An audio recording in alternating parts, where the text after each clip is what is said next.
Albert Einstein once said, everybody's a genius, but if you judge a fish by its ability to climb a tree, it will live its whole life believing that it is stupid. Ladies and gentlemen of the jury, today on trial we have modern day schooling. Glad you could come. Not only does he make fish climb trees, but also makes them climb down and do a 10-mile run. Tell me, school, are you proud of the things you've done? Turning millions of people into robots, do you find that fun? Do you realize how many kids relate to that fish swimming upstream in class, never finding their gifts, thinking they are stupid, believing they are useless? Well, the time has come, no more excuses. I call school to the stand and accuse him of killing creativity, individuality, and being intellectually abusive. He's an ancient institution that has outlived his usage. So, Your Honor, this concludes my opening statement, and if I may present the evidence of my case, I will prove it. Proceed. Exhibit A. Here's a modern day phone. Recognize it? Here's a phone from 150 years ago. Big difference, right? Stay with me. Here's a car from today, and here's a car from 150 years ago. Big difference, right? Well, get this. Here's a classroom of today, and here's a class we used 150 years ago. Now ain't that a shame? In literally more than a century, nothing has changed. Yet you claim to prepare students for the future? But with evidence like that, I must ask, do you prepare students for the future or the past? I did a background check on you and let the record show that you were made to train people to work in factories, which explains why you put students in straight rows, nice and neat, tell them sit still, raise your hand if you want to speak, give them a short break to eat, and for 8 hours a day, tell them what to think. Oh, and make them compete to get an A letter which determines product quality, hence grade A of meat. I get it. Back then, times were different. We all have a past. I myself am no Gandhi.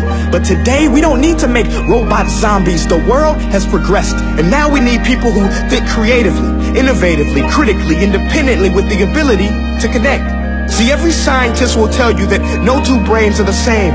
And every parent with 2 or more children will confirm that claim.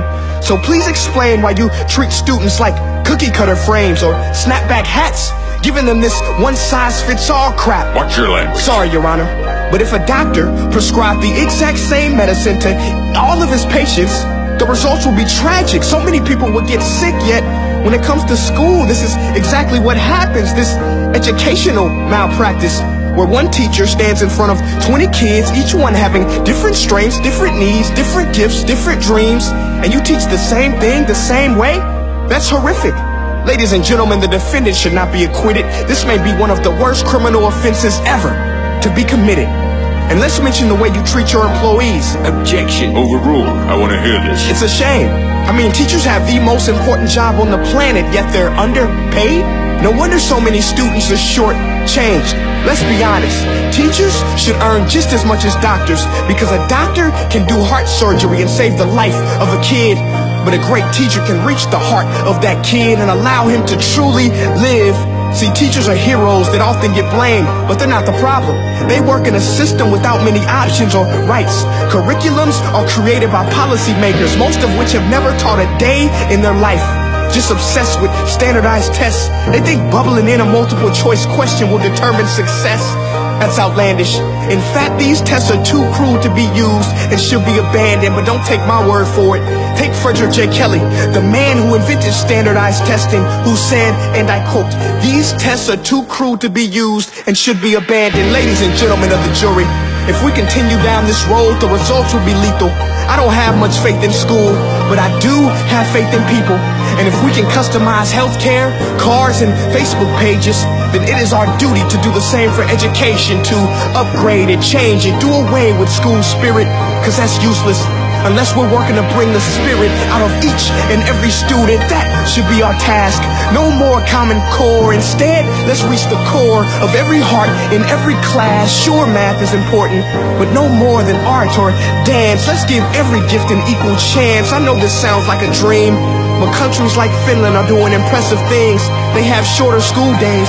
Teachers make a decent wage. Homework is non-existent, and they focus on collaboration instead of competition. But here's the kicker, boys and girls. Their educational system outperforms every other country in the world. Other places like Singapore are succeeding rapidly. Schools like Montessori, programs like Khan Academy. There is no single solution, but let's get moving.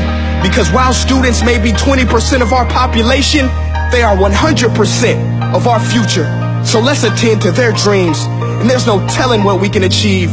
This is a world in which I believe, a world where fish are no longer forced to climb trees. I'll rest my case.